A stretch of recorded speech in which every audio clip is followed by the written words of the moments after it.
Hello friends, ಭಾರತದಲ್ಲಿ ಇದೀಗ ಹೊಸ ಕಾರ್ ಬ್ರ್ಯಾಂಡ್ಗಳು ಎಂಟ್ರಿ ಕೊಡುತ್ತಿದ್ದು, ಅದರಲ್ಲಿ ವಿಯೆಟ್ನಾಂ ಮೂಲದ ವಿನ್ಫಾಸ್ಟ್ ಕಾರು ಸಹ ಒಂದಾಗಿದೆ. ಇತ್ತೀಚೆಗೆ ಬೆಂಗಳೂರಿನ ಲುಲು ಮಾಲ್ನಲ್ಲಿ ನಡೆದಂತಹ ಆಟೋ ಎಕ್ಸ್ಪೋದಲ್ಲಿ ವಿನ್ಫಾಸ್ಟ್ ಎಲೆಕ್ಟ್ರಿಕ್ ಕಾರುಗಳಾದ VF6 ಹಾಗೂ VF7 ಎರಡು ಮಾಡೆಲ್ ಕಾರುಗಳನ್ನು ಪ್ರದರ್ಶನಕ್ಕಿಡಲಾಗಿತ್ತು. ಇದೀಗ ವಿನ್ಫಾಸ್ಟ್ ಕಾರು ಪ್ರೀ ಬುಕಿಂಗ್ ಆರಂಭಗೊಳಿಸಿದ್ದು, ಕೇವಲ 21,000 ರೂಪಾಯಿಗೆ ವಿಯೆಟ್ನಾಂ ಮೂಲದ ಕಾರನ್ನು ಬುಕಿಂಗ್ ಮಾಡಬಹುದಾಗಿದೆ. ಇನ್ನು ನೀವು ಯಾವುದೇ ಕ್ಷಣದಲ್ಲಿ ವಿನ್ಫಾಸ್ಟ್ ಕಾರು ಬುಕಿಂಗ್ ಪ್ರಕ್ರಿಯೆಯಿಂದ ಹಿಂದೆ ಸರಿಯಲು ನಿರ್ಧರಿಸಿದರೆ ಬುಕಿಂಗ್ನ ಪಾವತಿ ಮೊತ್ತ 21,000 ರೂಪಾಯಿಯನ್ನು ಸಂಪೂರ್ಣವಾಗಿ ಮರುಪಾವತಿ ಮಾಡಲಾಗುತ್ತದೆ. ಅಲ್ಲದೆ ವಿನ್ಫಾಸ್ಟ್ ಕಾರು ಭಾರತದಲ್ಲೇ ಉತ್ಪಾದನೆಗೊಳ್ಳುತ್ತಿದೆ ಅನ್ನೋದು ಮತ್ತೊಂದು ವಿಶೇಷ. ತಮಿಳುನಾಡಿನ ತೂತುಕುಡಿಯಲ್ಲಿ ಉತ್ಪಾದನಾ ಘಟಕದಲ್ಲಿ ವಿನ್ಫಾಸ್ಟ್ ಕಾರು ಉತ್ಪಾದನೆಯಾಗಲಿದೆ ಹಾಗೂ ಭಾರತ ಮತ್ತು ನೆರೆ ಏಷ್ಯಾ ರಾಷ್ಟ್ರಗಳಿಗೆ ಭಾರತದಿಂದಲೇ ರಫ್ತಾಗಲಿದೆ. ವಿನ್ಫಾಸ್ಟ್ನ ಎರಡು ಮಾದರಿಗಳಾದ VF6 ಹಾಗೂ VF7 ಕಾರುಗಳ ಬಗ್ಗೆ ತಿಳಿಯುವುದಾದರೆ, ಮೊದಲನೆಯದಾಗಿ VF6 ಕಾರು ಎರಡು ವೇರಿಯಂಟ್ಗಳಾದ ಈಕೋ ಹಾಗೂ ಪ್ಲಸ್ ಮಾಡೆಲ್ನಲ್ಲಿ ಲಭ್ಯವಿದೆ. ಈ ಕಾರಿನ ಪವರ್ 178 bhp ಹಾಗೂ 250 Nm ಟಾರ್ಕ್ ಉತ್ಪಾದಿಸುವ ಸಾಮರ್ಥ್ಯವನ್ನು ಹೊಂದಿದೆ.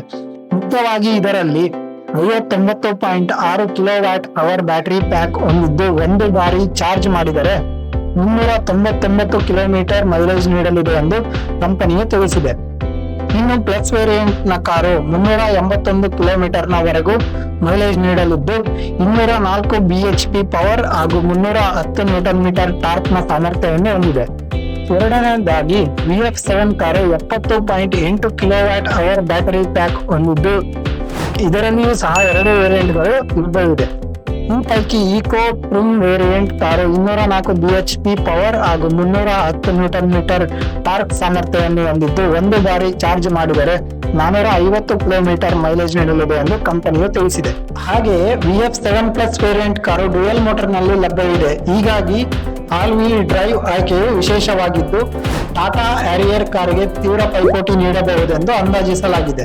ಇದು ಒಂದು ಬಾರಿ ಚಾರ್ಜ್ಗೆ 500 ಕಿಲೋಮೀಟರ್ಗೂ ಅಧಿಕ ಮೈಲೇಜ್ ನೀಡಬಹುದು ಎಂದು ಕಂಪನಿಯು ತಿಳಿಸಿದ್ದು, ಆಗಸ್ಟ್ ತಿಂಗಳಿನಿಂದ ವಿನ್ಫಾಸ್ಟ್ನ VF6 ಹಾಗೂ VF7 ಕಾರು ಬಿಡುಗಡೆಯಾಗಿ ಗ್ರಾಹಕರ ಕೈ ಸೇರಲಿದೆ. ಆದರೆ ಇವುಗಳ ಬೆಲೆಯನ್ನು ಕಂಪನಿಯು ಇನ್ನಷ್ಟೇ ಬಹಿರಂಗಪಡಿಸಬೇಕಾಗಿದೆ. ಇನ್ನು ಆಸಕ್ತರು ವಿನ್ಫಾಸ್ಟ್ ಕಾರಿನ ಬಗ್ಗೆ ತಿಳಿಯಬಯಸಿದಲ್ಲಿ ಡಿಸ್ಕ್ರಿಪ್ಷನ್ ನಲ್ಲಿ ಇರುವ ಲಿಂಕ್ ಅನ್ನು ಕ್ಲಿಕ್ ಮಾಡುವ ಮೂಲಕ ತಿಳಿಯಬಹುದು. ಈ ಮಾಹಿತಿ ನಿಮಗೆ ಇಷ್ಟವಾಗಿದ್ದರೆ ಲೈಕ್, ಶೇರ್ ಮತ್ತು ನಮ್ಮ ಚಾನೆಲ್ಗೆ ಸಬ್ಸ್ಕ್ರೈಬ್ ಮಾಡಲು ಮರೆಯದಿರಿ ಹಾಗೂ ನಿಮ್ಮ ಅಭಿಪ್ರಾಯವನ್ನು ಕಮೆಂಟ್ ಮೂಲಕ ತಿಳಿಸಿ. ವಿಡಿಯೋವನ್ನು ವೀಕ್ಷಿಸಿದ್ದಕ್ಕಾಗಿ ಧನ್ಯವಾದಗಳು.